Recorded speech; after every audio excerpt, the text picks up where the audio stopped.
when I walked into the bridal suite. The white wedding dress hung mockingly on the door while Jessica moaned his name against the marble vanity. I turned to my son Daniel in complete shock, and he just winked. "Stay calm, Mom. I know everything. The revenge starts in 5 minutes. Where are you watching from today? Drop your location in the comments below and hit that like and subscribe button." Let me back up to how we got here, because this story has more twists than a pretzel factory. And trust me, you're going to want to hear every delicious detail. 2 years ago, I buried my husband Tom after 31 years of marriage. The grief nearly killed me, but somehow I survived those dark months when even breathing felt like work. I was 54, alone for the first time in decades, and convinced that my romantic life was officially over. The dating apps felt like shopping for human leftovers, and most men my age seemed to think a dinner at Applebee's was the height of sophistication. Then I met Richard Coleman at a bookstore in downtown Portland. He was reading Hemingway, which should have been my first red flag. Any man who performs his literary preferences in public is usually compensating for something else. But he was handsome in that distinguished silver fox way, and when he struck up a conversation about the old man and the sea, I was charmed despite myself. Richard was 58, divorced, and claimed to be a financial consultant.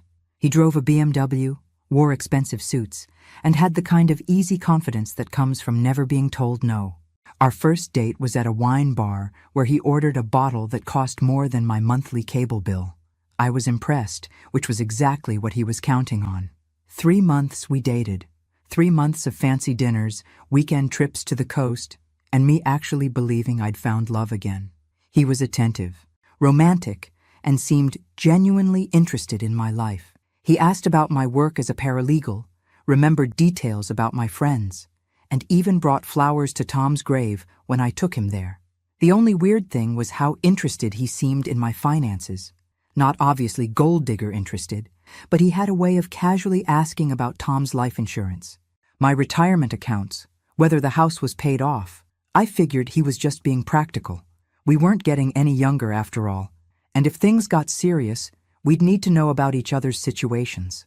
I should have trusted my instincts when he started suggesting I meet his financial planning clients. But I was lonely, and loneliness makes you stupid in ways that would embarrass a teenager. The first time I met Jessica, Daniel's fiancée, she and Richard exchanged a look that lasted exactly 2 seconds too long. I noticed it, filed it away, but told myself I was being paranoid. Jessica was 26, blonde, and had the kind of artificial perfection that comes from good genetics and better cosmetic work. She worked as a social media consultant, which as far as I could tell, meant she took selfies for a living. Daniel was head over heels for her, had been since they met 8 months ago at some charity gala. He's always been too trusting, too willing to see the best in people. Gets that from his father. I'd raised him to be a good man, but good men are often the easiest to fool.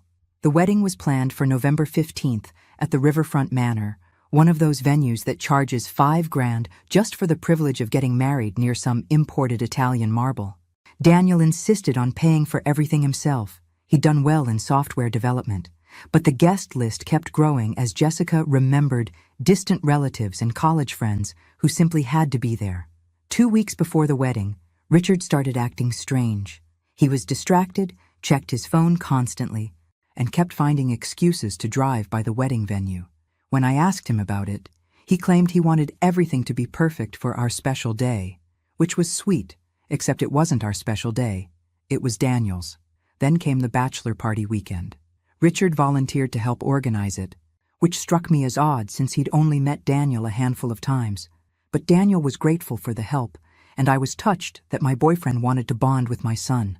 They went to Vegas, came back Sunday night, and something had changed. Daniel seemed quieter, more thoughtful. When I asked him about the trip, he just smiled and said they'd had some very interesting conversations. That's when I started getting the feeling that I was the only person who didn't know what was really going on.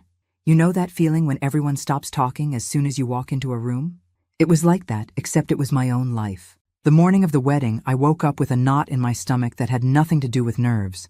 Something was off, but I couldn't put my finger on what. Richard had stayed at his place the night before. He said it was bad luck to see the mother of the groom before the wedding, which wasn't a thing. But whatever. I got to the venue early to help with last-minute details. Jessica was nowhere to be found, which wasn't unusual since she'd been dramatically stressed about everything from the flower arrangements to the font on the place cards. Daniel was calm, almost eerily so, greeting guests and checking on arrangements with the kind of focused attention he usually reserved for debugging code. "You seem different today," I told him during a quiet moment. "Do I?" He smiled, and there was something in his eyes I'd never seen before. Not innocence. Daniel had lost that years ago. This was something harder, more calculating. "I guess I'm just ready to start the next chapter of my life." That's when Mrs. Patterson, the wedding coordinator, came rushing over with a crisis. The flowers for the bridal bouquet were wrong, white roses instead of ivory. And could someone please go check on the bride because she wasn't answering her door, and we needed to fix this immediately before the ceremony started. I volunteered to go talk to Jessica. The bridal suite was on the second floor of the manor, down a hallway lined with oil paintings of dead rich people. I knocked on the door, called her name, got no answer. The door was unlocked, so I walked in, probably to find her having a last-minute panic attack. Instead, I found my boyfriend of 3 months with his pants around his ankles, giving my future daughter-in-law what appeared to be a very enthusiastic pre-wedding celebration against the antique vanity where her makeup was supposed to go. They didn't see me immediately. Richard was too busy grunting like a farm animal, and Jessica was too busy gasping encouragement. I stood there for exactly 5 seconds, watching my romantic future explode like a firecracker in a toilet bowl. That's when Richard looked up, made direct eye contact with me, and had the absolute audacity to wink. Not an embarrassed, "oh shit, we're caught" wink. A confident, almost pleased, "yes, you're seeing this correctly" wink. That's when I knew this wasn't an accidental moment of passion. This was something else entirely. I backed out of the room quietly, my mind racing. My first instinct was to march downstairs and announce to the entire wedding party that the bride was currently getting plowed by someone who wasn't the groom. My second instinct was to find Daniel and break his heart with the truth. But something made me hesitate. Daniel's weird calmness, his comment about being ready for the next chapter, the way he'd smiled when he said it. I found him in the main hall, straightening his tie and checking his watch like a man with someplace important to be. "Daniel," I said, my voice shaking slightly, "I need to tell you something about Jessica and Richard." That's when he turned to me with that same strange smile and said the words that changed everything. "Stay calm, Mom. I know everything. The revenge starts in 5 minutes." "What do you mean you know everything?" I whispered, grabbing Daniel's arm like a drowning woman clutching a life preserver. My son checked his Rolex, a gift from Jessica supposedly, and his grin was pure predator. I mean, I've known about their little affair since Vegas. I also know Richard's not actually a financial consultant, Jessica's not actually 26, and this whole wedding is about to become the most expensive reality check these two have ever received. I stared at my son like he'd grown a second head. This wasn't the Daniel I'd raised, the sweet boy who cried when he accidentally stepped on a bug. This was someone harder, colder, and frankly, a little scary. "How long have you known?" I managed to ask. "About them? 2 weeks? About everything else?" He straightened his cufflinks with the casual precision of a man defusing a bomb. "Well, that's a longer story. But the short version is that your boyfriend has been running a very elaborate con, Mom, and you weren't the only target." Before I could process that information, the wedding coordinator appeared with her clipboard and panic-stricken expression. "Daniel, we're ready to start seating guests. But I still can't find Jessica, and there's some issue with the flowers and—" "Mrs. Patterson," Daniel interrupted smoothly, "could you please ask the photographer to make sure he gets good shots of the bridal suite? I have a feeling we're going to want excellent documentation of everything that happens today." The coordinator looked confused but nodded and hurried off. I was still trying to wrap my head around this new version of my son. "Daniel, what exactly is happening here?" "Justice," he said simply. "But first, we need to get you away from the blast zone. Mom, in about 3 minutes, Richard is going to come downstairs looking very satisfied with himself. Jessica will follow about a minute later, probably checking her makeup and acting like she was just having bride nerves. They think they're being clever. And what are you going to do?" Daniel's smile was absolutely chilling. "I'm going to let them think they won." The guests were starting to take their seats. I recognized faces from Daniel's work. some of my neighbors, Tom's brother Mike and his wife Susan. Richard's side of the church was notably sparse. He'd claimed most of his family lived far away and couldn't make it. Now I was wondering if they existed at all. "Mom," Daniel said gently, taking my hands in his, "I need you to trust me for the next hour. I know this is a lot to process, but Richard made one crucial mistake when he decided to target our family." "What mistake was that?" "He underestimated how much I loved my mother." The words hit me like a physical blow. Whatever anger I'd been feeling toward Daniel for keeping secrets evaporated immediately. This was my boy, my protective, brilliant boy, and he'd been planning something to protect me. "How bad is it?" I asked. "Bad," he admitted. "Richard's been running marriage cons for years. Targets widows, builds relationships, gets access to their finances, then finds reasons to disappear with whatever he can steal. You weren't supposed to be a long-term thing, Mom. You were supposed to be a quick score." The revelation hit me like ice water. Every romantic moment, every thoughtful gesture, every time he'd made me feel like maybe I deserved love again, all of it had been a lie designed to separate me from my money. "How much did he steal?" I asked, my voice barely audible. "That's the thing," Daniel said, and his grin returned. "He didn't get the chance." Before I could ask what he meant, Richard appeared at the bottom of the staircase, looking exactly as smug as Daniel had predicted. He'd fixed his hair, straightened his tie, and wore the expression of a man who thought he was getting away with something. He spotted me across the room and walked over with that familiar, confident stride, the same one that had charmed me in the bookstore 3 months ago. "Maggie, sweetheart," he said, leaning in to kiss my cheek like he hadn't just been inside another woman 5 minutes earlier. "You look beautiful, almost as beautiful as the bride, I'm sure." I wanted to slap him. I wanted to scream. Instead, I smiled and said, "Thank you, Richard. You seem very energized today." "Wedding days are exciting," he replied, completely missing my tone. "I was just checking on Jessica, making sure she was ready. Pre-wedding jitters. You know how it is." "I'm sure you were very helpful," I said sweetly. Daniel appeared beside us, and I watched Richard's face carefully for any sign of guilt or nervousness. There was none. This man was a professional. "Richard," Daniel said, extending his hand for a firm handshake. "Thank you for everything you've done to help make today special. I really can't thank you enough." "Of course, son," Richard replied, and the casual use of that word made my skin crawl. "Family helps family." "Exactly," Daniel agreed. "Family helps family." There was something in the way he said it that made Richard's smile falter for just a moment. But then Jessica appeared at the top of the staircase, looking radiant in her white dress, and everyone's attention shifted to her. She descended the stairs like she was floating, every inch the blushing bride. Her makeup was perfect, her hair was flawless, and if you didn't know she'd been horizontal 10 minutes earlier, you'd think she was the picture of innocent beauty. "Oh my God," she gushed as she reached us. "I'm so nervous I can barely breathe. Richard, thank you so much for talking me through my panic attack. I don't know what I would have done without you." Panic attack. That's what we were calling it. "Anything for family," Richard replied, and the way he and Jessica avoided looking directly at each other was almost artistic in its calculated casualness. "Well," Daniel said, checking his watch again, "I think it's time to get this show started." The next few minutes passed in a blur of wedding coordinator instructions, photographer positioning, and last-minute details. I found myself seated in the front row, watching my son prepare to marry a woman who'd been cheating on him with my boyfriend, while apparently everyone except me knew exactly what was happening. The music started. The officiant took his position. Daniel stood at the altar with his best man, looking calm and confident, and absolutely nothing like a man about to be publicly humiliated. Jessica began her walk down the aisle, and I had to admit she was stunning. The dress fit perfectly. Her smile was radiant, and she moved with the kind of graceful confidence that comes from knowing everyone is watching you.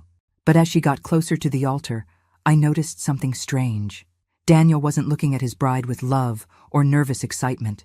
He was looking at her like a cat watching a mouse walk into a trap. And that's when I realized whatever my son had planned, Jessica had no idea what was coming. The officiant began the ceremony with the traditional opening. "Something about dearly beloved and gathered here today," I tried to focus on the words, but all I could think about was Richard sitting 3 seats away from me, probably thinking about Jessica's body while pretending to watch my son get married. "If anyone has a reason these two should not be wed," the officiant intoned, "speak now or forever hold your peace." The church went silent. This is usually a formality, a dramatic pause before the happy couple exchanges vows. That's when Daniel raised his hand. "Actually," Daniel said, his voice carrying clearly through the stunned silence, "I have something to say." The entire church erupted in confused murmurs. Jessica's face went white as fresh snow, and I watched Richard shift uncomfortably in his seat. The officiant looked like he'd never encountered this situation in 20 years of weddings. "Daniel," Jessica whispered, her voice barely audible over the growing buzz from the guests. "What are you doing?" My son reached into his jacket pocket and pulled out what looked like a thick manila envelope. "I'm doing what I should have done 2 weeks ago, Jessica. I'm telling the truth." He turned to face the congregation, and his voice was calm, almost conversational. "2 weeks ago, I discovered that my fiancé has been having an affair with my mother's boyfriend. But that's not the interesting part." The church was dead silent now. You could have heard a pin drop on the marble floor. "The interesting part," Daniel continued, opening the envelope, "is that this affair is actually part of an elaborate financial fraud scheme that targets widowed women. And Jessica isn't actually 26 years old." He pulled out a stack of documents and photographs. "Her real name is Jennifer Hayes. She's 32, she's been married twice before, and she works with Richard Coleman, whose real name is Robert Castellano, to identify and exploit vulnerable women who have recently lost their husbands." I felt like I was watching this happen to someone else. This couldn't be my life. This couldn't be my sweet boy exposing a criminal conspiracy at his own wedding. But Daniel wasn't finished. "The way it works," he said, his voice carrying to every corner of the church, "is that Jennifer identifies targets through social media, obituaries, and public records. She finds women who have lost spouses and likely have life insurance payouts or inheritance money. Then Robert approaches them, builds a relationship, and gains access to their financial information." Richard was on his feet now, trying to edge toward the exit, but Daniel's best man, who I now realized was built like a linebacker, was blocking his path with what looked like a very friendly smile. "Meanwhile," Daniel continued, "Jennifer builds a relationship with the target's adult children, usually by dating them. This serves 2 purposes. It gives the team inside information about the family's financial situation, and it provides a backup plan if the primary relationship doesn't work out." Jessica tried to run. "I'll give her credit for that. She actually gathered up her wedding dress and made a break for the side door. Unfortunately for her, there were 2 men in dark suits waiting there who looked like they might be federal agents." "The endgame," Daniel said, as Jessica was quietly escorted back to the altar, "varies depending on the situation. Sometimes they convince their targets to make large financial gifts or investments in fake businesses. Sometimes they forge documents to gain access to accounts. And sometimes," he looked directly at Richard, "they simply murder their targets and inherit everything legally as grieving boyfriends or new family members." The church was in complete chaos now. People were standing up, talking frantically, pulling out their phones. Through it all, Daniel stood calmly at the altar like he was giving a quarterly business report instead of destroying 2 people's lives. "The good news," he said, raising his voice to be heard over the commotion, "is that my mother never actually gave Robert access to her finances, despite his repeated attempts to be helpful with her financial planning. And the better news is that the FBI has been investigating this operation for 6 months." That's when I noticed the men in suits weren't just blocking exits. They were moving through the crowd, showing badges, and speaking quietly to specific people. This wasn't just a wedding revelation. This was a federal arrest operation. "How?" Jessica screamed, all pretense of bridal innocence gone. "How did you know?" Daniel smiled that cold smile again. "Because you made the same mistake Robert did. You underestimated your target." He pulled out his phone and showed her the screen. "I've been recording every conversation we've had for the past month, including the one where you told Robert that my mother was worth more than you originally thought, and you should probably speed up the timeline." The blood drained from Jessica's face. "You're lying." "I have 12 hours of recordings," Daniel said. My personal favorite is the one from last Tuesday where you discuss the best way to stage a household accident. Very creative, by the way. The carbon monoxide idea was particularly clever. That's when I realized just how much danger I'd been in. These people hadn't just been planning to steal from me. They'd been planning to kill me. The FBI agents were closer now, moving with the kind of calm efficiency that suggested this was a well-rehearsed operation. Richard was still trying to talk his way out of the church, but his charming smile had zero effect on the linebacker blocking his way. "The other thing you might find interesting," Daniel said, addressing the crowd like he was hosting a dinner party, "is that this isn't their first rodeo. Robert and Jennifer have been running this scam for at least 5 years. The FBI believes they're responsible for at least 3 suspicious deaths and approximately $2 million in theft." An elderly woman in the third row gasped and pointed at Richard. "That's the man who was dating my sister before she died in that car accident." The crowd turned to look at her, and suddenly several other people were murmuring recognition. Richard had apparently been busy in the Pacific Northwest. "Mrs. Morrison," Daniel said gently, "if you could please speak with Agent Chen over there. I think the FBI would be very interested in your sister's case." Agent Chen, a small Asian woman in a navy suit, was already making her way toward Mrs. Morrison. This operation had been planned with military precision. "Daniel," I said, finally finding my voice, "how long have you known? About the con?" "Since Vegas. Richard got drunk the second night and started bragging about his business model. He thought he was impressing me with his entrepreneurial spirit." Jessica made one last desperate play. "This is all lies," she screamed. "I love Daniel. I would never hurt anyone. This is all a misunderstanding." Daniel reached into his pocket again and pulled out a small recording device. "Would you like to hear the conversation where you and Robert discussed the best time to murder my mother? Because I have that one too." The silence that followed was absolute. Even the crying babies in the back pews had gone quiet. That's when Agent Chen stepped forward with handcuffs and said the words that made this whole surreal experience feel real. "Jennifer Hayes and Robert Castellano, you're under arrest for conspiracy to commit fraud, elder abuse, and suspicion of murder." The next 10 minutes were a blur of Miranda rights, handcuffs, and very unhappy wedding guests. I sat in my front row seat watching my son's fake wedding turn into a federal crime scene, and all I could think was that I'd raised one hell of a smart boy. As the agents led Richard past my row, he stopped and looked at me with pure hatred.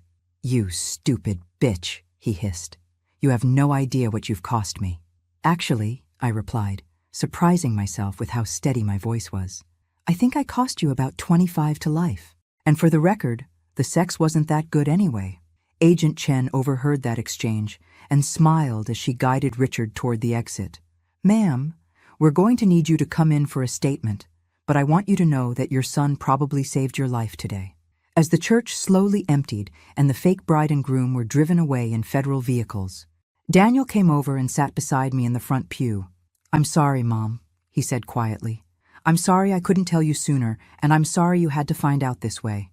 I looked at my son, this man I'd raised, who had just orchestrated the takedown of 2 career criminals, and felt a surge of pride so strong it almost knocked me over. "How did you know to record everything?" Richard wasn't as careful as he thought when he drank. He told me enough that night in Vegas that I knew something was wrong. So I called the FBI when we got back, and they asked me to help gather evidence. "This whole month has been an act?" "The hardest month of my life," Daniel admitted. "Pretending to love someone who was planning to help murder my mother while documenting everything for a federal case. But it was worth it to keep you safe." I reached over and hugged my son, this man who had risked everything to protect me from people I'd trusted. But as we sat there in the empty church, surrounded by abandoned wedding flowers and FBI evidence tape, I couldn't shake the feeling that we were missing something. This had been too easy, too perfect. And that's when my phone buzzed with a text from an unknown number. "You think you won? This isn't over." "Daniel," I whispered, showing him the message. "This isn't finished, is it?" My son's jaw tightened as he read the text. "No, Mom. This was just the opening move." Agent Chen appeared in our pew before I could ask what that meant. "Mr. Thompson, we need to discuss the next phase." "Mrs. Thompson, I'm afraid you're not going to like what I have to tell you." She slid into the pew behind us and pulled out a tablet. The operation we just concluded was targeting a larger network. Robert and Jennifer were middle management, not the bosses. My stomach dropped. There are more of them? We believe this organization has been operating for at least a decade across multiple states. They've perfected the art of elder fraud, and your case was going to be their biggest score yet. Agent Chen showed us a photo on her tablet, security camera footage of a well-dressed woman in her 60s entering what looked like a law office. This is Caroline Voss, and she's the one who sent you that text message. She's the person Robert and Jennifer reported to, and she's not happy that her operation just got exposed. What does she want? Daniel asked. Based on our intelligence, she wants to cut her losses and eliminate any witnesses who could implicate the broader network. The words hung in the air between us like smoke from a fire. These people weren't just con artists. They were killers, and we just painted targets on our backs. How many people are we talking about? I asked. Minimum of 6 active operatives, possibly more. They've been responsible for at least 8 deaths that we can prove, probably more that we can't. The murders are staged as accidents, car crashes, home invasions, medical emergencies, always plausible, always tragic, always profitable. Daniel stood up abruptly and began pacing between the pews. You're telling me that exposing Robert and Jennifer wasn't the end of this. It was just making ourselves targets for their boss. I'm afraid so, Agent Chen confirmed. But we have a plan. She pulled up another screen on her tablet showing what looked like architectural drawings. Caroline Voss owns the estate outside of Portland that serves as the headquarters for this operation. Tomorrow night, she's hosting a meeting with her remaining operatives to discuss damage control and next steps. And you're going to be there. I felt like the floor had dropped out from under me. Excuse me? Mrs. Thompson, we need someone inside that meeting. Someone Caroline trusts, someone she doesn't see as a threat. Someone exactly like a confused, grieving widow who just discovered her boyfriend was a criminal. Daniel's face went red. Absolutely not. There's no way my mother is going undercover with a group of murderers. Mr. Thompson, with respect, your mother is already a target. Caroline Voss will come after her whether she helps us or not. This way, she has federal protection and the chance to stop these people permanently.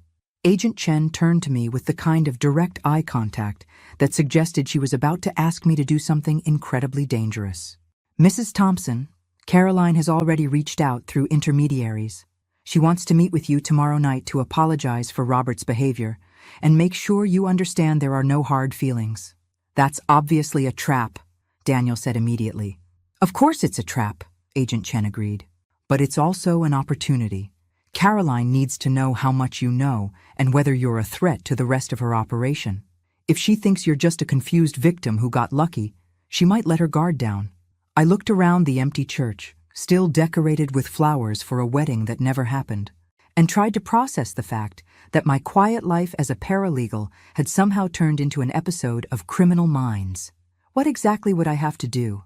Wear a wire, act confused and grateful that she's being so understanding, and keep her talking long enough for us to document the structure of her organization and get evidence of the murders. And if something goes wrong? Agent Chen paused, which was not reassuring. We'll have agents positioned around the property, but once you're inside the house, you'll be on your own for approximately 30 minutes. 30 minutes with a woman who murders people for a living. 30 minutes with a woman who thinks you're a harmless victim who doesn't know anything useful. Daniel was shaking his head before Agent Chen finished talking. This is insane. You're asking a paralegal to go undercover with organized criminals. I'm asking a mother to help us catch the people who were planning to kill her, Agent Chen corrected. Mrs. Thompson, we have one shot at this. Caroline is spooked, and she's going to disappear after tomorrow night. If we don't get evidence then, she'll resurface somewhere else with a new identity and new victims. I thought about Mrs. Morrison, the elderly woman who'd recognized Richard from her sister's case. How many other families had been destroyed by these people? How many other women like me had trusted the wrong person and paid for it with their lives?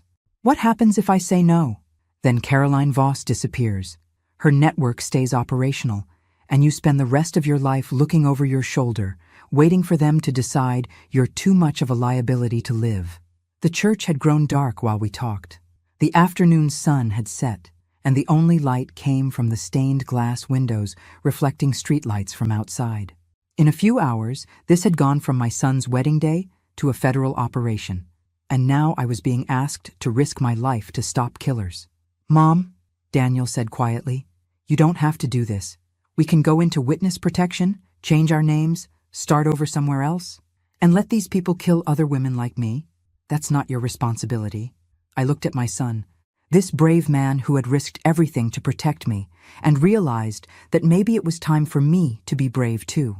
"Agent Chen," I said, "what exactly would this wire look like?" "Mrs. Thompson, please think about this carefully." "I've thought about it," I interrupted. "Richard and Jennifer weren't just going to rob me.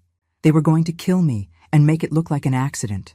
How many other families are they going to destroy if we don't stop them?" Agent Chen nodded slowly. "The wire is nearly invisible, a small device attached to your clothing with a transmitter in your purse. You go in, have a conversation with Caroline, act grateful and confused, and leave. And if she gets suspicious, then you signal us, and we come in immediately." Daniel grabbed my hand. "Mom, these people are professional killers. They've been doing this for years. What if something goes wrong?" I squeezed his hand back. "Then at least I'll know I tried to stop them from hurting other families." The truth was, I was terrified, but I was also angry, furious at being manipulated, at having my grief exploited, at being seen as nothing more than a target. These people had taken my trust and twisted it into a weapon against me.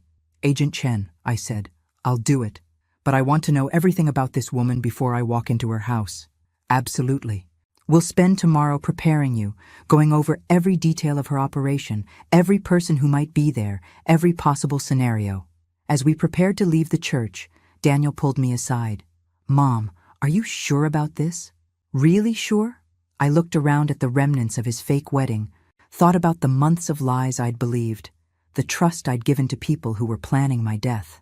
"Danny," I said, using his childhood nickname, "your father always told me that the most dangerous person in any room is someone who looks harmless. Tomorrow night, Caroline Voss is going to learn that lesson the hard way." But as we walked out of the church together, I couldn't shake the feeling that I was missing something crucial. This whole operation felt too convenient, too perfectly timed. And that's when I noticed the black sedan that had been parked across the street during the entire ceremony was gone. Someone had been watching us, and now they knew exactly what we were planning. The FBI safe house looked like every suburban ranch home in America: beige walls, generic furniture, and the kind of anonymous decoration you'd find in a mid-range hotel. Agent Chen had moved us there immediately after leaving the church, and now I was sitting at a kitchen table learning how to be a federal informant while Daniel paced like a caged animal. "The key," Agent Chen explained, "is to seem grateful but clueless. Caroline needs to believe that you have no idea how extensive this operation was, and that you're just relieved to have discovered Richard's deception before he could steal your money." She showed me photos on her tablet. Caroline Voss looked like someone's grandmother, with silver hair, kind eyes, and the sort of soft, matronly appearance that probably made her victims trust her instantly. "Don't let the appearance fool you," Agent Chen warned. "Caroline has been running con games since she was 16. She spent 10 years in federal prison for insurance fraud, got out in 2010, and immediately started building this network. She's brilliant, ruthless, and absolutely will not hesitate to kill you if she thinks you're a threat." "Wonderful," I muttered. "Any other encouraging details?" "She's paranoid about electronic surveillance, so her house is equipped with signal jammers. Once you're inside, we won't be able to communicate with you through the wire. It's only recording, not transmitting. We'll have to wait until you come out to hear what happened." Daniel stopped pacing. "Wait, what? I thought the whole point of the wire was so you could monitor the conversation in real time. The recording is for evidence. The real protection is the tracking device we'll place in Mrs. Thompson's jewelry. If something goes wrong, we'll know immediately and can move in." "How immediately?" I asked. 6 minutes from the time we detect a problem." 6 minutes. That sounded like a very long time to be alone with a professional killer who suspected I might be working with law enforcement. "What's Caroline's background?" I asked, trying to focus on details instead of the growing panic in my chest. Agent Chen flipped to a new screen. "Born Caroline Westwood in 1962 in Idaho. Father abandoned the family when she was 12. Mother died when she was 15. She was in foster care for a year before aging out of the system. First arrest was at 17 for credit card fraud. She's been doing this her whole life. Essentially, yes. She's smart enough to stay away from violent crime until recently, but the elder fraud operation is too profitable to operate without eliminating witnesses. She made the transition from theft to murder about 5 years ago. The photos Agent Chen showed me next were crime scene images, and I had to look away after the first one. An elderly man who'd supposedly fallen downstairs in his own home, except the angle of his injuries suggested he'd been pushed. A woman who died in a car accident, except her brake lines had been cut. "These are just the ones we can prove," Agent Chen said quietly. "We suspect there are at least a dozen more." I thought about how close I'd come to being another photograph in that file, another tragic accident that enriched Caroline's network. "What's the plan for tomorrow night?" "Caroline has invited you to dinner at her estate. You'll arrive at 7 p.m., have drinks and dinner, and hopefully she'll talk about the operation while trying to figure out how much you know." "How exactly did this invitation happen?" "I've never met this woman. She called you this morning while we were processing the arrests. You were obviously too overwhelmed to take the call, so we had it forwarded to us. She left a message saying she was a friend of Richard's and wanted to apologize in person for his behavior." Agent Chen showed me a transcript of the voicemail. "Mrs. Thompson, this is Caroline Voss. I'm a dear friend of Richard's, and I'm absolutely horrified by what happened at your son's wedding today. I had no idea Richard was involved in anything dishonest, and I feel partially responsible since I was the one who encouraged him to start dating again after his divorce. Would you allow me to take you to dinner tomorrow evening? I'd like to apologize in person and make sure you know that not everyone in Richard's life was aware of his activities." "It sounds reasonable," I admitted. "It's perfect," Daniel said bitterly. "She sounds like a concerned friend reaching out to a victim. Of course you'd want to meet with her." "That's exactly why it's so dangerous," Agent Chen agreed. "Caroline is a master manipulator. She knows exactly how to sound trustworthy." We spent the next 3 hours going over every detail of Caroline's estate, the layout of her house, the identities of people who might be there, and exactly what I should and shouldn't say during the conversation. "Remember," Agent Chen emphasized, "you're grateful that Richard's deception was discovered before he could steal from you. You're confused about how elaborate the operation was, but you don't understand the full scope. You have no idea that other people are involved, and you certainly don't know that the FBI has been investigating this network. What if she asks about the recording Daniel made? You knew Daniel was suspicious about Richard, but you had no idea he was gathering evidence for law enforcement. You thought he was just trying to protect you from a cheating boyfriend." By 10 p.m., my head was spinning with details, instructions, and contingency plans. Agent Chen finally called it a night, and Daniel and I were left alone in the safe house with 2 federal marshals standing guard outside. "I still think this is a terrible idea," Daniel said as we sat on the generic couch in the generic living room. "I know you do. What if something goes wrong? What if she figures out you're working with the FBI?" I looked at my son, this man who had orchestrated an elaborate FBI sting operation to protect me, and realized that somewhere along the way, our roles had reversed. He'd become the protector, and I'd become the person who needed protecting. "Danny, when your father was dying, he made me promise something." Daniel's expression softened. We rarely talked about Tom's final days. They'd been too painful, too private. "What did he promise?" "He made me promise that I wouldn't let anyone take advantage of me after he was gone. He was worried that I'd be vulnerable, that people would see a widow with life insurance money and try to exploit me. You kept that promise. You didn't give Richard access to your finances. Not because I was smart or careful, because you were watching out for me. But Tom also told me something else." I reached into my purse and pulled out a small leather journal, one of the few personal items I'd brought to the safe house. "He said that if someone ever did try to hurt our family, I shouldn't just protect myself. I should make sure they couldn't hurt anyone else." "Mom, these people were going to murder me, Danny. Not just rob me, murder me. And they've done it to other families, other women who trusted the wrong person."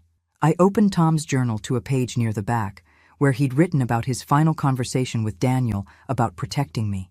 "Your father knew you'd take care of me, but he also knew that sometimes taking care of family means taking risks to protect other people's families too." Daniel read the page silently, and I saw his expression change as he processed his father's words. He would have wanted you to stop these people, Daniel said quietly. Yes, he would have. We sat in comfortable silence for a while, both thinking about Tom and what he would have said about this situation. Finally, Daniel spoke. Okay, but I want to be closer than 6 minutes away if something goes wrong. Deal. That night, I lay in the safe house's guest bedroom, staring at the ceiling and trying not to think about all the ways tomorrow could go wrong. I'd never been brave. Tom had always been the adventurous one, the one willing to take risks. I'd been content to live quietly, work my paralegal job, raise Daniel, and stay safely in the background of my own life. But as I thought about Mrs. Morrison recognizing Richard from her sister's case, about the crime scene photos Agent Chen had shown me, about all the families that had been destroyed by Caroline's operation, I realized that maybe it was time to stop being content with safety. At 3 a.m., my phone buzzed with another text from the unknown number. Tomorrow night. Don't disappoint me. Caroline Voss was apparently not planning to wait until dinner to start playing games. I texted back, I'll be there. But as I typed those words, I couldn't shake the feeling that I was walking into something far more dangerous than Agent Chen had prepared me for. The tracking device looked like an ordinary earring, but Agent Chen assured me it would allow them to locate me anywhere within a 50-mile radius. The recording device was even smaller, a tiny disc attached to the inside of my blazer that would capture everything said within 20 feet. Remember, Agent Chen said for the 10th time as we sat in the surveillance van a mile from Caroline's estate, you're a grateful victim, not a federal informant. You don't know anything about the broader operation, you've never heard of Caroline before yesterday, and you're just relieved that Richard's deception was discovered before he could steal your money. I nodded, checking my reflection in the van's mirror. I'd chosen my outfit carefully, a conservative navy blazer, modest jewelry, and the kind of understated appearance that would reinforce Caroline's impression of me as a harmless widow. What if she has other people there? Daniel asked from his position at the monitoring equipment. Then Mrs. Thompson sticks to her story and gets out as quickly as possible, Agent Chen replied. This is reconnaissance, not a confrontation. The estate was impressive even from a distance, a sprawling colonial mansion set back from the road by a circular drive lined with mature oak trees. The kind of place that suggested old money and refined taste, which was probably exactly the image Caroline wanted to project. She's been living here for 3 years, Agent Chen explained. Bought it with cash under the name Caroline Westwood, though she's been using various aliases for different aspects of the operation. The property is registered as a private consulting firm for tax purposes. What kind of consulting? Officially, elder care planning and estate management. Unofficially, it's where she trains her operatives and plans their operations. I thought about Richard and Jessica, wondering how long they'd been coming to this house, learning how to identify and manipulate targets like me. Had they practiced their performances here? Refined their techniques for gaining trust and access? Mrs. Thompson, Agent Chen said, it's time. The drive to Caroline's house took exactly 7 minutes, enough time for my nerves to transform from manageable anxiety to full-blown panic. I'd never done anything more dangerous than represent clients in small claims court, and now I was about to have dinner with someone who murdered people for a living. The front door opened before I could knock, revealing Caroline Voss in person for the first time. She was exactly as beautiful as her photos suggested, silver hair swept into an elegant bun, kind eyes behind designer glasses, and the sort of warm grandmother smile that would make anyone trust her instantly. Margaret, she said, extending both hands to grasp mine. Thank you so much for coming. I can't imagine how difficult this must be for you. Please call me Maggie, I replied, allowing her to guide me into an foyer that probably cost more than my annual salary. And thank you for reaching out. I'm still trying to process everything that happened. Of course you are, dear. What Richard did was unconscionable. Caroline led me through a house that looked like it belonged in a magazine. Persian rugs, oil paintings, antique furniture that probably had historical significance. Everything about the place suggested refinement, culture, and the kind of wealth that comes from generations of good breeding. I hope you don't mind, Caroline said, as we entered a sitting room with a fireplace and floor-to-ceiling bookshelves. But I took the liberty of preparing your favorite wine. Richard mentioned that you enjoyed Pinot Grigio. She handed me a glass of wine that was probably worth more than my car payment. And I tried not to think about how much Richard had told this woman about my preferences, my habits, my vulnerabilities. He talked about me? Oh yes, dear. Richard spoke about you quite often. He seemed genuinely fond of you, which makes his behavior all the more puzzling. Caroline settled into an armchair across from me, and for a moment, this felt like a normal social visit. Two women having wine and conversation in a beautiful home. Except one of us was wearing a wire and the other was a professional killer. I keep wondering if I missed obvious signs, I said, sticking to the script Agent Chen had drilled into me. Looking back, there were moments when something felt off, but I ignored my instincts. You mustn't blame yourself, Caroline said firmly. Men like Richard are experts at manipulation. They study their targets, learn exactly what to say and do to gain trust. You were grieving, vulnerable, and he exploited that ruthlessly. The sympathy in her voice sounded genuine, which made this conversation even more surreal. This woman was comforting me for being victimized by her own employee. Did you know Richard well? We've been friends for several years. He came highly recommended by mutual acquaintances in the financial consulting world. Caroline sipped her wine and studied my face carefully. I had no idea he was involved in anything dishonest, Maggie. I'm as shocked as you are. The FBI agent said he'd been doing this for years, targeting other women. Yes, I heard that too. Apparently, there was quite an extensive investigation. Caroline's tone remained sympathetic, but I caught a slight tightening around her eyes. I hope you weren't too traumatized by all the legal proceedings. It happened so fast. One minute I was watching my son get married, and the next minute there were federal agents arresting people. I still don't understand how it all fits together. What exactly did the FBI tell you about Richard's activities? There it was, the first real question, disguised as concerned inquiry. Caroline needed to know how much I knew about the operation. Just that he'd been targeting widows, trying to gain access to their finances. Something about forged documents and fake investments. I made sure to sound confused rather than knowledgeable. They said I was lucky that Daniel suspected something and started recording conversations. Your son sounds very protective. He's always looked out for me, especially since his father died. I think he was suspicious of Richard from the beginning, but he didn't want to hurt my feelings by saying anything. Caroline nodded as if this made perfect sense. And the young woman who was arrested with Richard, Jessica, was it? What was her involvement? I'm still trying to understand that part.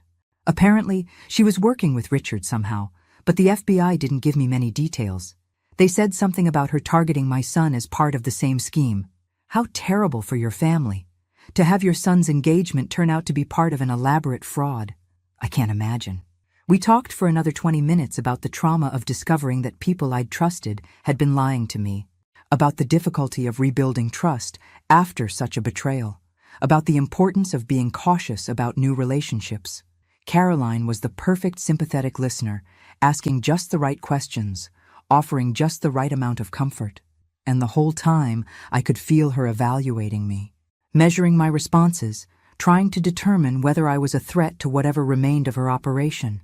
Maggie, she said finally, I want you to know that if you need anything, support, resources, even just someone to talk to, please don't hesitate to call me. I feel partially responsible for what happened to you, and I'd like to help however I can. That's very kind of you. I mean it. I have connections in the financial world, contacts who could help you review your accounts and make sure Richard didn't access anything he shouldn't have. I know several excellent attorneys who specialize in fraud recovery if you need legal assistance. The offer sounded generous, but I couldn't shake the feeling that it was another form of surveillance. Caroline wanted to stay connected to me, to monitor my activities and make sure I didn't discover anything else about her operation. I should probably stick with the FBI's recommendations for now, I said carefully. They seem to have everything under control. Of course. But if that changes, please remember that you have options. Caroline walked me to the door, and as I prepared to leave, she placed a gentle hand on my arm. Maggie, there's one more thing. The FBI investigation. Do you know if it's ongoing? I'm concerned that there might be other victims out there who need help. And there was the real question she'd been building toward all evening. Caroline needed to know whether law enforcement was still actively investigating her network. I think they arrested everyone who was involved, I said, maintaining my confused victim persona. At least, that's what Agent Chen implied. She said the case was pretty much closed now that they had Richard and Jessica. Caroline's smile was warm and reassuring, but I caught a flash of something else in her eyes. Relief, maybe, or calculation. Well, that's good news. I'm sure everyone involved just wants to put this behind them and move on. As I drove away from the estate, I could see Caroline watching from her front window, and I wondered if I'd just convinced her that I was harmless or given her enough information to decide that I needed to be eliminated. The tracking device in my earring was still working. I could see Agent Chen's van following at a discreet distance, but I couldn't shake the feeling that something had gone wrong with this operation. Caroline Voss was too smart, too careful, too professional to have revealed anything useful during our conversation. If anything, I'd probably given her more information than she'd given me. And as I replayed our conversation in my mind, I realized that she'd asked very specific questions about the FBI investigation, questions that suggested she was planning something. My phone buzzed with a text from the same unknown number that had been contacting me. Well done. Phase 2 begins tomorrow. But this time, the message was signed. C. Caroline Voss had been testing me tonight, and apparently, I'd passed. The question was, passed for what? She knows, I said the moment I walked into the surveillance van. Caroline knows I'm working with you. Agent Chen looked up from her monitoring equipment, frowning. What makes you think that? The text message, and the way she asked about the investigation. She wasn't trying to find out how much I knew. She was testing whether I'd tell you the truth about our conversation. I showed them my phone with Caroline's latest message. Daniel read it over my shoulder, and his face went pale. Phase 2, he said. Phase 2 of what? Agent Chen was already on her radio, calling for backup units to monitor Caroline's property. Mrs. Thompson, tell me exactly what happened in there, every detail, every question, every moment that felt off. As I recounted the entire conversation, Agent Chen's expression grew increasingly grim. When I finished, she sat back in her chair and ran her hands through her hair. You're right, she admitted. This wasn't reconnaissance. This was Caroline recruiting you. Recruiting me for what? Think about it from her perspective. Her operation just got exposed. Her best operatives are in federal custody, and she needs to rebuild. But she also needs to know whether law enforcement is still investigating her network. Daniel was pacing in the small confines of the van. So she invites my mother to dinner, makes her feel safe and sympathetic, then offers to help her with financial and legal resources. Resources that would give Caroline access to information about the FBI investigation, Agent Chen confirmed. And if Mrs. Thompson had accepted that help, Caroline would have had a direct line to everything we know about her operation. I felt sick as I realized how close I'd come to walking into an even bigger trap. The attorneys and financial consultants she offered to connect me with, they're part of her network. Almost certainly. Caroline was offering to surround you with people who could monitor your activities, influence your decisions, and potentially set you up for the same fate as her previous victims. But I didn't accept her help. I said I'd stick with the FBI's recommendations, which told her that you're still in contact with law enforcement and potentially useful as a source of information about our investigation. The van had grown crowded as additional agents arrived to monitor the situation. Agent Chen pulled up tactical maps on her tablet, showing Caroline's property and the surrounding area. The good news, she said, is that Caroline apparently believes Mrs. Thompson can be turned. The bad news is that she's going to escalate her efforts to recruit her, which puts everyone at greater risk. What does Phase 2 mean? I asked. Unknown. But based on Caroline's previous behavior, it probably involves either eliminating Mrs. Thompson as a threat or fully recruiting her as an asset. Either way, it's going to happen fast. My phone buzzed again. Another message from Caroline. Tomorrow, 2 p.m. Riverfront Park, Northeast Bench. Come alone. Time to discuss your future. Agent Chen read the message and immediately started coordinating with her team. This is moving faster than we anticipated. Caroline's rushing the timeline, which suggests she's planning to disappear soon. Or planning to eliminate loose ends, Daniel added grimly. Mrs. Thompson, I need you to understand something. This meetup tomorrow is exponentially more dangerous than tonight's dinner. Caroline's not going to be playing the sympathetic friend anymore. She's going to make you an offer, and your response will determine whether you live or die. The weight of that statement settled over me like a lead blanket. What kind of offer? Money, probably. A lot of money, in exchange for information about the FBI investigation. She'll position it as payment for the trauma Richard caused you, but really, she'll be buying your cooperation. And if I refuse, then you become a liability instead of an asset. Agent Chen showed me more photos on her tablet, surveillance images of Caroline's previous victims. These people all had the opportunity to cooperate with Caroline's operation. The ones who said yes lived, the ones who said no didn't. I studied the photos, trying to imagine myself in their position. What would I have done if Caroline had approached me before I knew what she was? Before Daniel had exposed Richard and Jessica? Would I have been grateful for her help? Would I have accepted her money and unknowingly become part of a criminal network? There's something else, Agent Chen said, her tone suggesting I wasn't going to like this next revelation. Our surveillance team has been monitoring electronic communications from Caroline's estate. She's been in contact with at least 3 other operatives who weren't arrested today. More people like Richard and Jessica? Worse. These are the cleanup crew, specialists who handle problems that can't be solved through manipulation or fraud. We believe they're already in Portland. Daniel sat down heavily in one of the van's chairs. You're talking about assassins. Professional killers who specialize in making murders look like accidents.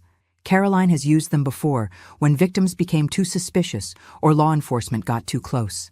I thought about the crime scene photos Agent Chen had shown me earlier.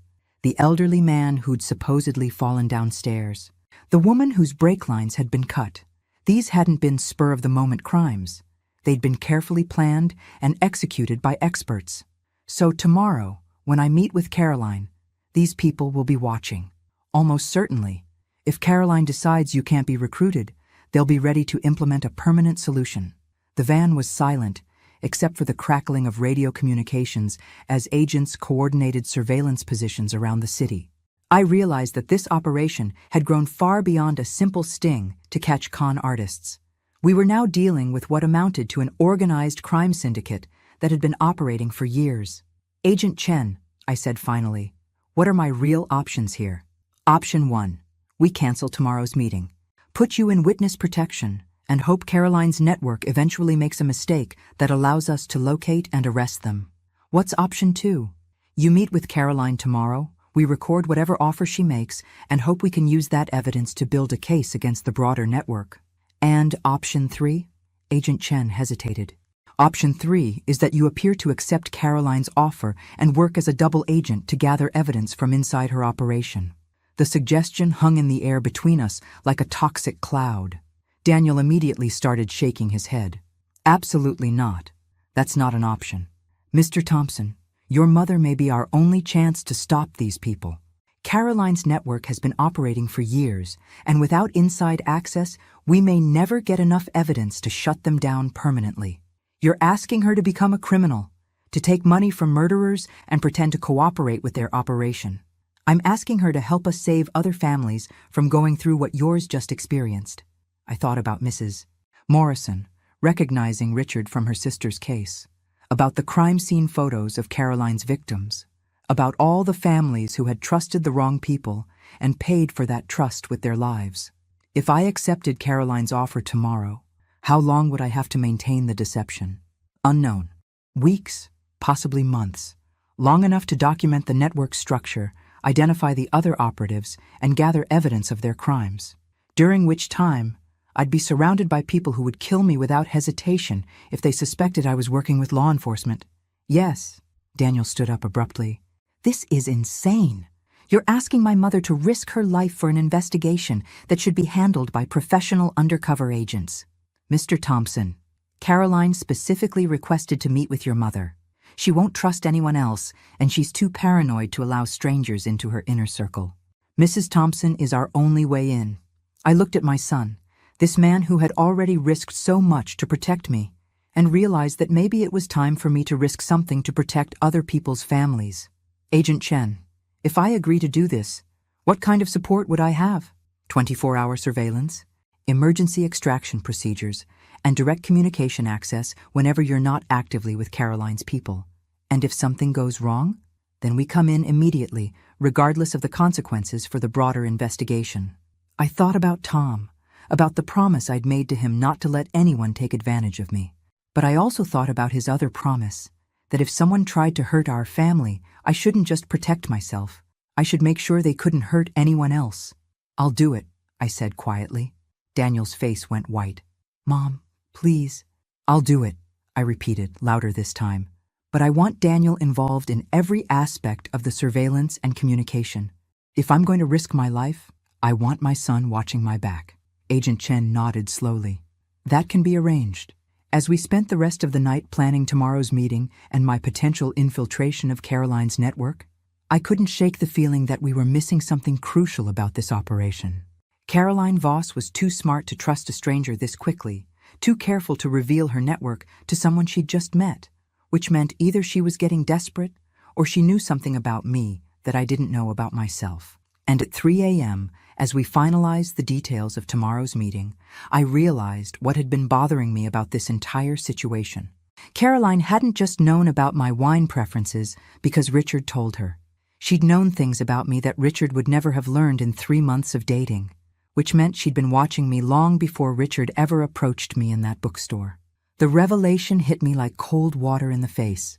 "Agent Chen," I said, interrupting her briefing on tomorrow's surveillance protocols, "Caroline's been planning this for longer than 3 months." "What do you mean?" "The things she knew about me tonight, my wine preference, my routines, details about my relationship with Daniel. Richard couldn't have learned all of that in 3 months of casual dating." Agent Chen looked up from her tactical planning documents. "How long do you think she's been watching you?"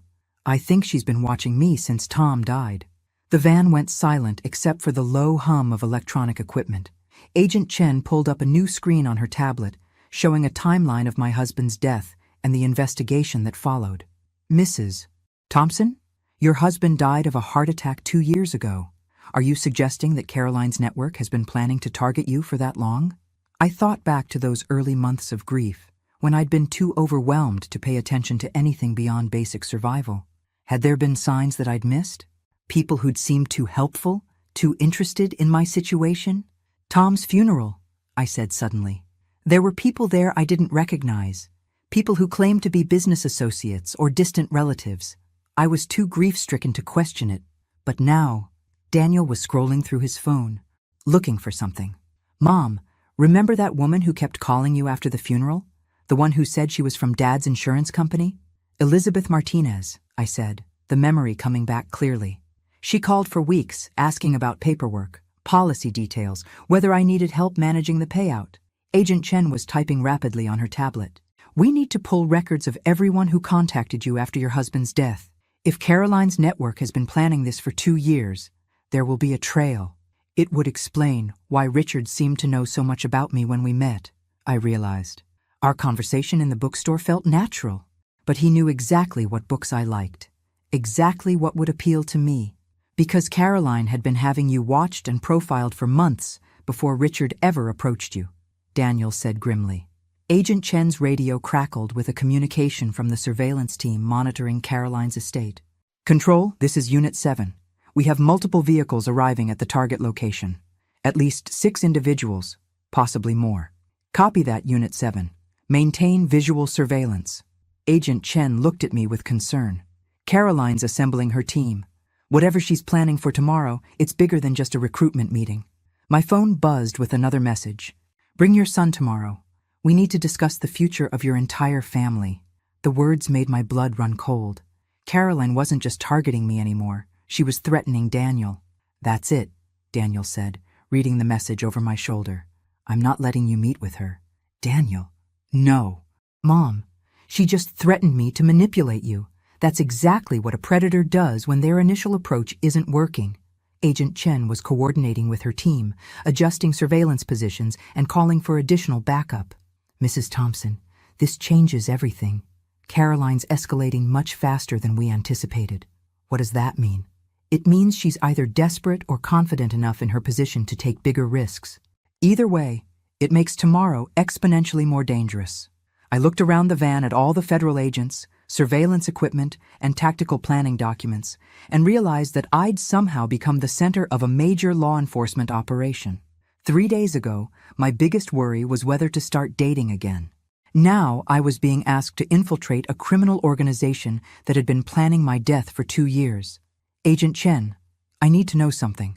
If this network has been watching me for 2 years, why didn't they just kill me immediately after Tom died? Why the elaborate con with Richard and Jessica? Because murder investigations draw attention, especially when the victim has life insurance or inheritance money. It's much cleaner to gain legal access to someone's assets through marriage or financial fraud, then eliminate them if necessary. But they were planning to kill me eventually. Almost certainly. Once Richard had access to your accounts and legal authority over your affairs, you would have become a liability. The scope of the deception was staggering. Not just Richard and Jessica, but an entire network of people who'd been planning and orchestrating my death for 2 years. People who'd attended Tom's funeral, called about insurance paperwork, perhaps even influenced decisions I'd made about my finances and living situation. How many other people are they targeting right now? I asked. Unknown, potentially dozens. Caroline's network was operating in at least 3 states, with active operations in multiple cities. Daniel was studying the surveillance reports from Caroline's estate. Agent Chen, this list of vehicles arriving at her property, some of these license plates are registered in different states, which confirms that Caroline is bringing in her entire network for whatever she's planning tomorrow. My phone buzzed again, but this time it was a call, not a text. The caller ID showed an unknown number, but I had a feeling I knew who it was. Agent Chen nodded, and I answered the call while she monitored the conversation. Maggie. Caroline's voice was warm and friendly, exactly as it had been during dinner. I hope I didn't alarm you with that last message. I realize it might have sounded more dramatic than intended. I was a bit surprised, I admitted. I should have been clearer. When I said we need to discuss your family's future, I meant that I have some opportunities that might benefit both you and Daniel. But they're the kind of opportunities that require careful consideration and complete discretion. What kind of opportunities? The kind that could solve your financial concerns permanently. Maggie, you're a widow living on a paralegal's salary, and Daniel's just starting his career. I'm in a position to offer you both security and independence.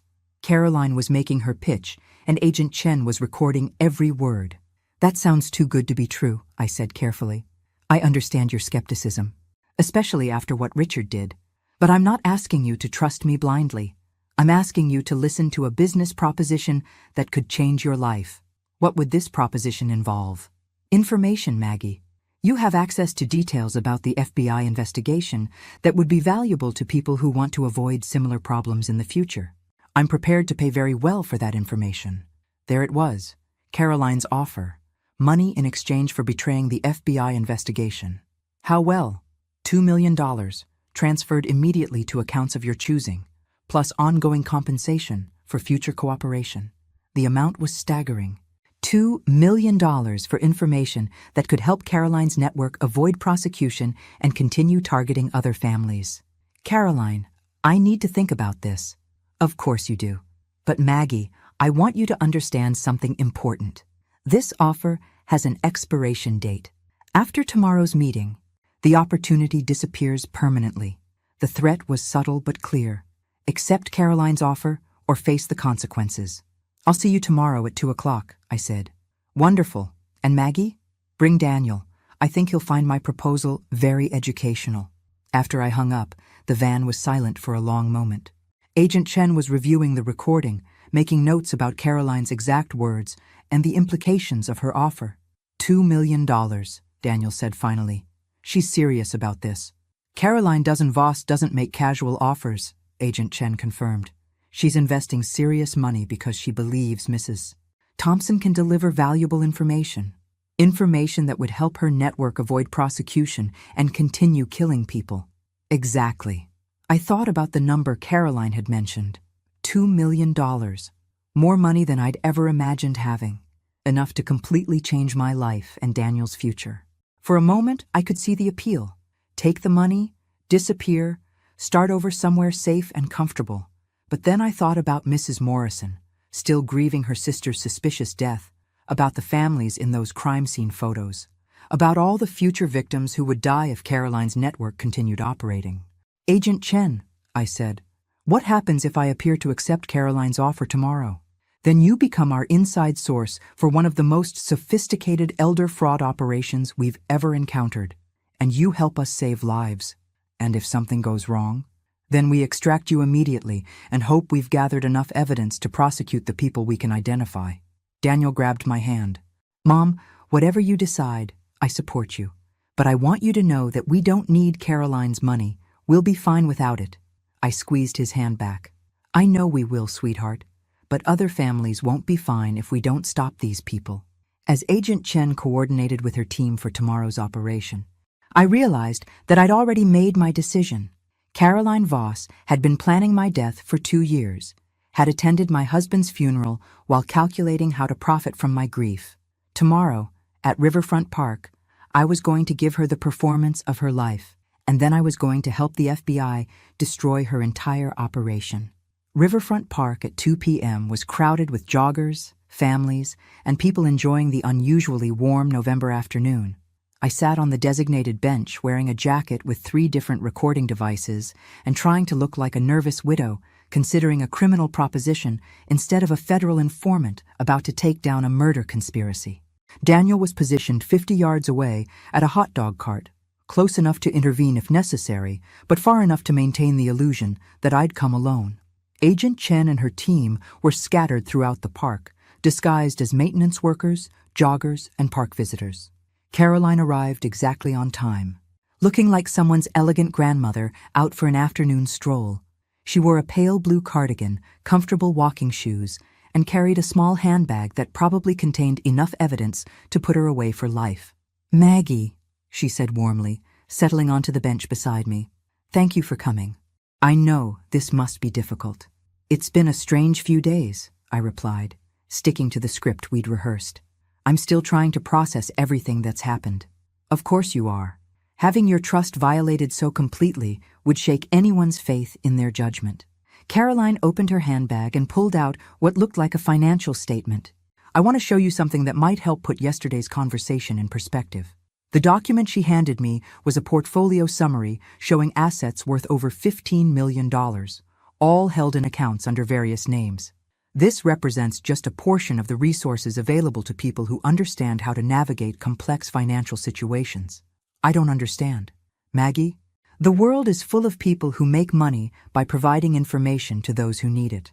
Corporate executives sell insider trading tips. Government employees share classified intelligence. Even law enforcement officers occasionally find ways to monetize their access to sensitive information. Caroline was explaining the criminal marketplace for information, positioning it as a normal business transaction rather than a betrayal of law enforcement. "You're talking about corruption. I'm talking about pragmatism. You have access to information about an FBI investigation that could be valuable to people who want to avoid similar problems. I'm prepared to compensate you fairly for that access. $2 million. As a starting point, yes. But Maggie, this could be the beginning of a much more profitable relationship." Caroline pulled out another document, what appeared to be a bank routing number and account information. "This account currently contains exactly $2 million. If you provide me with details about the FBI's investigation into Richard and Jessica's operation, the money transfers to accounts of your choosing within 24 hours. I stared at the paper, trying to look tempted rather than disgusted. "What kind of details?" "Names of other people they're investigating, information about evidence they've collected, details about ongoing surveillance or planned arrests." "I don't know most of that information. But you could find out. Agent Chen trusts you, considers you a victim rather than a suspect. She would share information if you asked the right questions." Caroline's plan was more sophisticated than I'd expected. She wasn't asking me to steal classified files or hack into FBI databases. She was asking me to exploit Agent Chen's trust and sympathy to gather intelligence about the investigation. "What makes you think I would do something like this?" Caroline's expression softened with what appeared to be genuine sympathy. "Maggie, you've spent 2 years struggling financially since your husband died. You work as a paralegal, live paycheck to paycheck, and worry constantly about your future security. Meanwhile, the people who victimized you will spend a few years in minimum security prison, then get released to comfortable lives funded by money they stole from previous victims." The truth of her words stung, even though I knew she was manipulating me. I had been struggling financially. I was worried about my future. And the idea that Richard and Jessica would eventually be released to enjoy money they'd stolen from other victims was genuinely infuriating. Richard and Jessica are going to prison. For 5 to 7 years, maximum. Then they'll be free to enjoy the millions they've hidden in offshore accounts while their victims remain poor, traumatized, and forgotten. Caroline leaned closer, her voice taking on a confidential tone. But you have the opportunity to change that dynamic.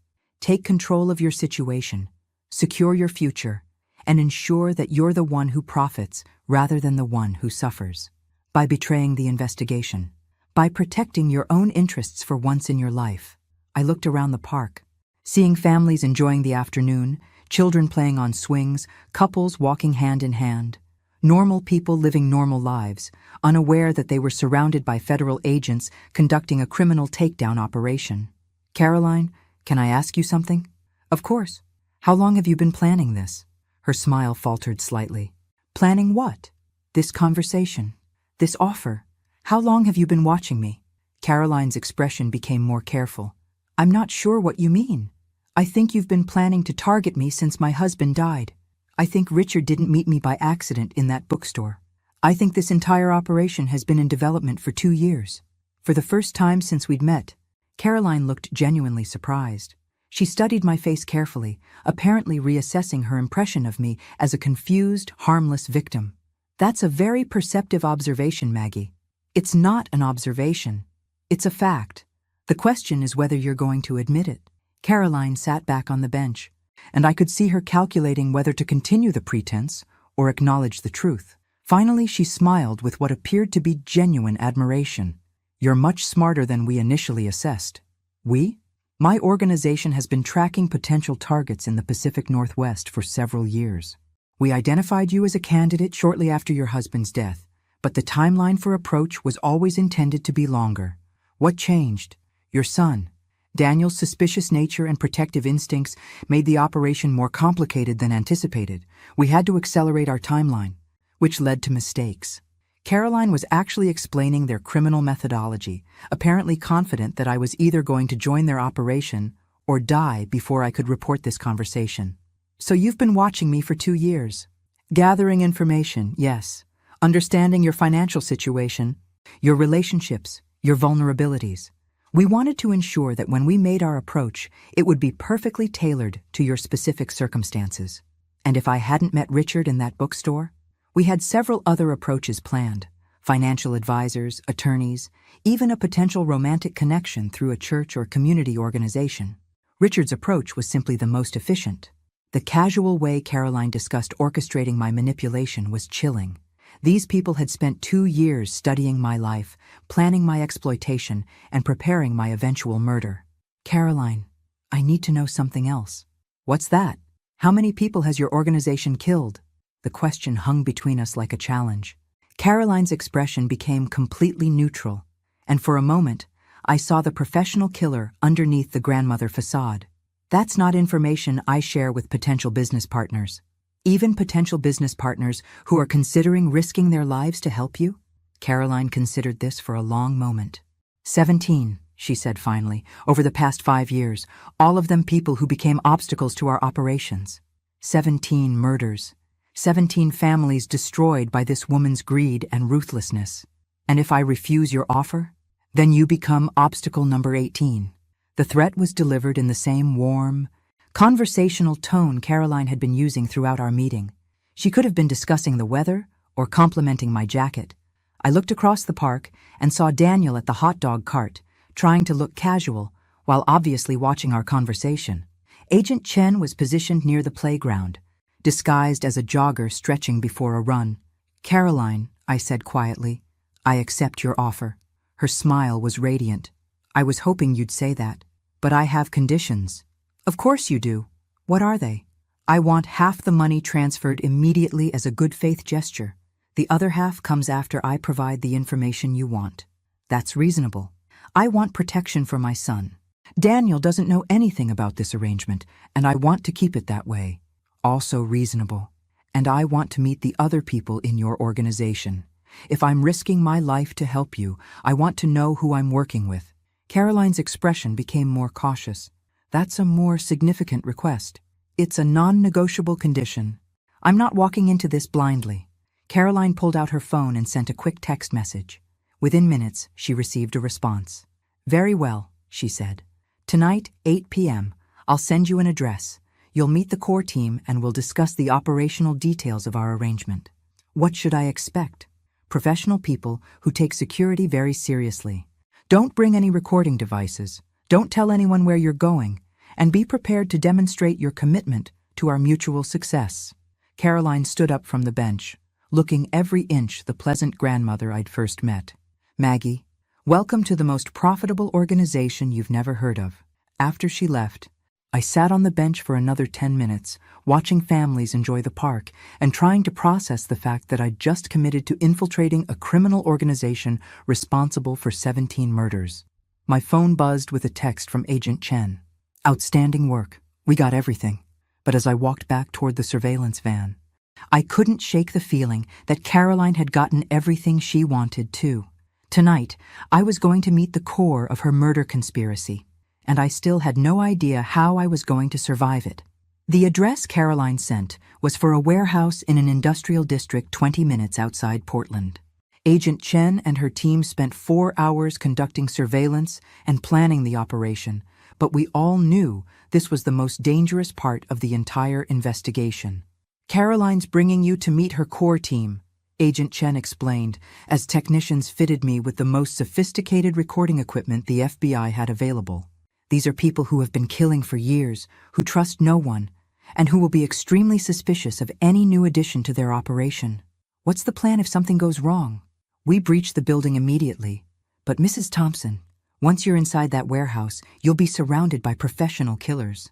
If they suspect you're working with law enforcement, we may not be able to reach you in time." Daniel was pacing the surveillance van like a caged animal. For the past 6 hours, he'd been trying to convince me to cancel this operation, to let the FBI handle it with professional undercover agents. "Mom, it's not too late to walk away from this. Caroline already confessed to 17 murders. That's enough to arrest her." "It's not enough to stop the network," I replied. "We need to identify the other operatives, find evidence of their crimes, and shut down the entire operation." "Is it worth dying for?" I thought about Mrs. Morrison, still grieving her sister's suspicious death, about the families in Agent Chen's crime scene photos, about all the future victims who would die if Caroline's network continued operating. "Yes," I said quietly, "it is." The warehouse was exactly what you'd expect from a criminal meeting location. Isolated, windowless, with multiple exit routes and excellent acoustics for detecting approaching vehicles. Agent Chen's team was positioned around the perimeter, but once I walked through that door, I would be completely on my own. Caroline met me in the parking lot, wearing dark clothing and a serious expression that was very different from her friendly grandmother persona. "Maggie, before we go inside, I need to be clear about something. The people you're about to meet don't trust easily, and they don't forgive mistakes." "What kind of mistakes?" "Any indication that you're not completely committed to our organization. Any sign that you've shared information about this meeting with law enforcement. Any suggestion that you're here under false pretenses." Caroline led me toward a side entrance of the warehouse. "These people have been working together for years, and they've stayed free by being extremely careful about who they allow into their circle. Tonight, they're going to evaluate whether you're an asset or a liability." The interior of the warehouse had been converted into what looked like a corporate conference room. Long table, comfortable chairs, projection equipment, and enough security cameras to monitor every angle of the space. 5 people were already seated around the table, and they all looked like they could kill me without spilling their coffee. "Everyone," Caroline said, taking her place at the head of the table. "This is Margaret Thompson, the woman I told you about. Maggie, allow me to introduce my colleagues." She pointed to a man in his 40s with the kind of military bearing that suggested special forces training. "This is Marcus. He handles our operational security." Next was a woman in her 30s with cold eyes and expensive jewelry. "Linda manages our financial operations and target identification." An older man with scarred hands and a Russian accent was introduced as Victor, our problem resolution specialist. I didn't want to know what kinds of problems Victor specialized in resolving. The 4th person was younger, maybe early 20s, with the nervous energy of someone who handled electronic surveillance and communications. Tommy runs our technical operations. The final person at the table was a woman who looked like a corporate executive, perfectly styled hair, designer suit, and the kind of authoritative presence that suggested she was used to being in charge. And this is Susan, my business partner and co-founder of our organization. I took the empty chair they indicated, trying to project confidence while surrounded by people who had collectively murdered dozens of innocent victims. Maggie, Susan said, studying me carefully. Caroline tells us you have access to information about the FBI investigation into our Portland operation. That's correct. And you're willing to share that information in exchange for financial compensation. I am. Susan leaned forward. Before we proceed, I need you to understand something about our organization. We're not amateur criminals or opportunistic con artists. We're a professional operation that has been successfully targeting and eliminating threats for over a decade. I understand. Do you? Because the woman sitting across from you, Linda, has personally arranged the deaths of 6 people who became obstacles to our operations. Victor has eliminated 9. Marcus has handled 11. And I've personally killed more people than I care to count. The casual way Susan discussed murder was terrifying. These people weren't just criminals, they were predators who had turned killing into a business model. Why are you telling me this? Because I want you to understand the consequences of betraying our trust. The FBI investigation that you're going to help us navigate represents an existential threat to our organization. If you help us successfully, you'll be rewarded beyond your wildest dreams. If you betray us, Susan didn't finish the sentence. She didn't need to. Caroline activated the projection equipment and displayed a detailed organizational chart showing the scope of their operation. Maggie, what you're looking at is a network that spans 12 states and generates approximately $50 million annually in revenue. The chart showed dozens of names, locations, and ongoing operations. This wasn't just a criminal organization. It was a sophisticated business enterprise built on fraud and murder. We currently have 37 active operatives working in various capacities, Caroline continued. Some focus on target identification and research, like Linda. Others handle approach and manipulation, like Richard. And some specialize in elimination when operations go wrong, like Victor.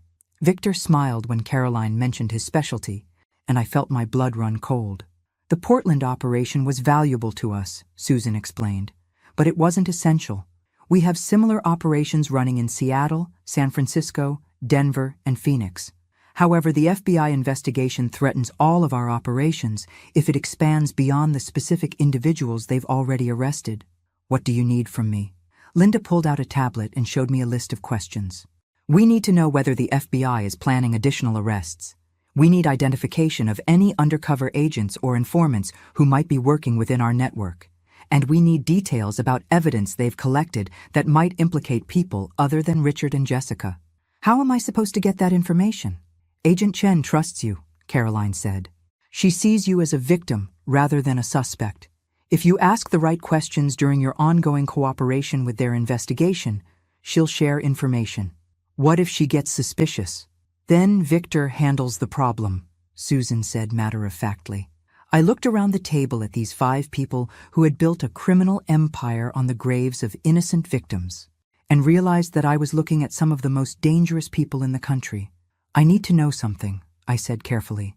How did you choose me as a target? Susan and Caroline exchanged glances. We maintain extensive databases of potential targets across multiple states. Widow women with significant life insurance payouts, minimal family connections, and limited financial sophistication. You've been planning this for 2 years. We've been planning variations of this for 5 years, Susan corrected. Your husband's death simply moved you from a potential target to an active operation. The scope of their planning was staggering. These people had been watching me, studying me, preparing to murder me for half a decade. Susan, I said, I want to propose a modification to our arrangement. What kind of modification? I want to become a permanent member of your organization. The table went silent. Caroline raised an eyebrow. Susan leaned back in her chair, and Victor's hand moved slightly closer to what was probably a weapon. Explain. I've been a paralegal for 15 years. I understand legal systems, document preparation, and financial procedures. I could be useful for more than just information about this one FBI investigation. Susan considered this for a long moment. What makes you think we need additional personnel? Because your Portland operation failed. Richard and Jessica made mistakes that exposed your network to federal investigation. I could help you develop better approaches, more sophisticated documentation, more convincing operational security. I was making this up as I went along, trying to convince a group of professional killers that I could be useful enough to keep alive long enough for the FBI to arrest them. Interesting proposition, Susan said, but joining our organization permanently requires a demonstration of commitment. What kind of demonstration? You would need to eliminate a threat to our operation. Personally, to prove that you're willing to do whatever is necessary to protect our mutual interests. My blood turned to ice water. They wanted me to murder someone. What kind of threat? Caroline pulled out a photograph and placed it on the table. It showed Agent Chen leaving a federal building in downtown Portland. Agent Chen has become too interested in our organization. Her investigation threatens all of our operations, and she needs to be eliminated before she can cause additional damage. The woman who had risked her career to protect me, who had trusted me with sensitive information about a federal investigation, who had treated me like a partner rather than a victim. They wanted me to kill her. How would I? We have a plan, Marcus said, speaking for the first time. Agent Chen lives alone in a downtown apartment. She follows predictable routines, has minimal security awareness, and would never suspect an attack from someone she trusts. We would provide support, equipment, and extraction, Victor added. But you would need to handle the actual elimination personally. I stared at the photograph of Agent Chen, trying to process the fact that these people were calmly discussing her murder while asking me to participate. When? Tomorrow night, Susan said. Agent Chen typically returns home around 8 p.m. You would approach her in her apartment building's parking garage, gain access to her vehicle, and ensure that her drive home results in a fatal accident. They had been planning this assassination while I sat in their meeting, working out the operational details of murdering a federal agent. I need time to think about this, I said. Of course you do, Caroline replied. But Maggie, understand that this demonstration isn't optional. If you want to join our organization permanently, you need to prove that you're willing to protect it. And if I refuse, then you leave here tonight and never contact us again, Susan said. But you also never repeat anything you've heard in this room. The threat was implicit, but clear. Walk away and keep my mouth shut, or join their organization by murdering Agent Chen. I'll let you know tomorrow, I said. Excellent, Caroline replied. Tommy will provide you with communication devices and operational details. Marcus will brief you on security protocols, and Victor will ensure that you understand the consequences of making the wrong choice. As the meeting ended and I prepared to leave the warehouse, I realized that I'd just survived a meeting with some of the most dangerous criminals in the country. But I'd also gathered evidence that would allow the FBI to arrest all of them and shut down their entire network. The only question was whether I'd live long enough to deliver that evidence. As I drove away from the warehouse with recording devices full of confessions, operational details, and evidence of planned murders, my phone buzzed with a text message. But this time, it wasn't from Caroline or her network. It was from Agent Chen. Emergency. Meet at Safe House immediately. We have a problem. Epilogue. 6 months later. I sat in the witness box in federal court, looking directly at Caroline Voss as the prosecutor asked me to identify the woman who had orchestrated a criminal network responsible for 19 confirmed murders and millions of dollars in fraud. That's her, I said clearly. Caroline Voss, also known as Caroline Westwood, the leader of the criminal organization that targeted my family and dozens of other families across the Pacific Northwest. Caroline stared back at me with the same cold calculation she'd shown in that warehouse 6 months ago. Even in an orange prison jumpsuit, handcuffed and facing life in prison, she looked like she was still planning something. The trial had taken 4 months. The FBI had arrested 17 people based on evidence gathered during my infiltration of Caroline's network, including all 5 people from that warehouse meeting. The recordings I'd made had provided enough evidence to dismantle the entire organization and connect them to murders dating back over a decade. Richard Coleman and Jessica Hayes had plea bargained for reduced sentences in exchange for testimony against Caroline and her associates. They would each serve 12 years in federal prison. Not enough for what they'd done, but enough to keep them away from potential victims for a substantial period. Agent Chen had survived the assassination attempt that Caroline's network had been planning. The emergency that had called me to the safe house that night was actually the FBI moving to arrest the entire organization based on the recordings from the warehouse meeting. By the time Caroline's people arrived at Agent Chen's apartment building, federal agents were waiting for them. Daniel had been my strength through the entire trial process, sitting in the gallery every day, providing the emotional support I needed to relive the most terrifying experience of my life. He'd taken a leave of absence from his software job to make sure I had family support during the prosecution. Mrs. Thompson, the prosecutor continued, did the defendant ever explain to you how many people her organization had murdered? Yes, I replied.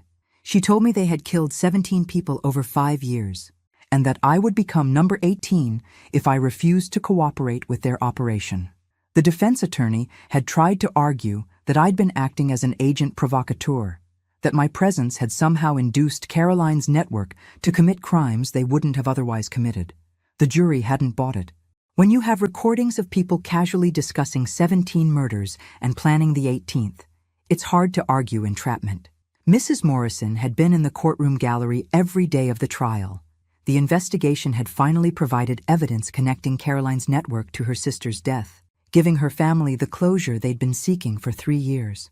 After the trial ended and Caroline received 3 consecutive life sentences without possibility of parole, I walked out of the federal courthouse with Daniel and Agent Chen to find news crews waiting for interviews. Mrs. Thompson, a reporter called out, how does it feel to know that your courage helped shut down a criminal organization that had been operating for over a decade? I thought about Tom, about the promise I'd made to him not to let anyone take advantage of me, about the other promise, to make sure that anyone who tried to hurt our family couldn't hurt anyone else's family either. It feels like keeping a promise, I said simply. 6 months later, I was living a completely different life. The FBI had recommended me for a Civilian Service Award.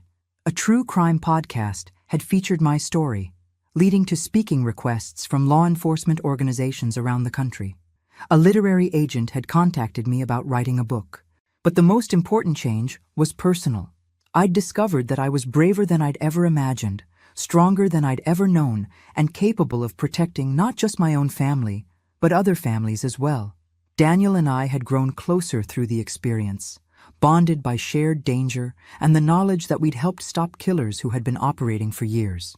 He'd met someone new, a federal prosecutor named Sarah who had worked on Caroline's case and shared our commitment to justice. I'd also met someone new, though I was taking it very slowly. Dr. James Patterson was a forensic psychologist who had provided expert testimony during the trial. He understood the psychological impact of what I'd experienced and wasn't intimidated by the fact that I'd infiltrated a criminal organization and helped send 17 people to federal prison. But the most satisfying change was the work I'd started doing with victim advocacy groups. The experience of being targeted by Caroline's network had given me insight into how these predators operated and how potential victims could protect themselves. I'd helped 3 other families identify and escape similar operations in the past 6 months. As I sat in my home office, the same house where Richard Coleman had once planned my murder, working on a presentation for the National Association of Elder Law Attorneys, my phone rang. Mrs. Thompson, this is Agent Martinez with the FBI's Portland office.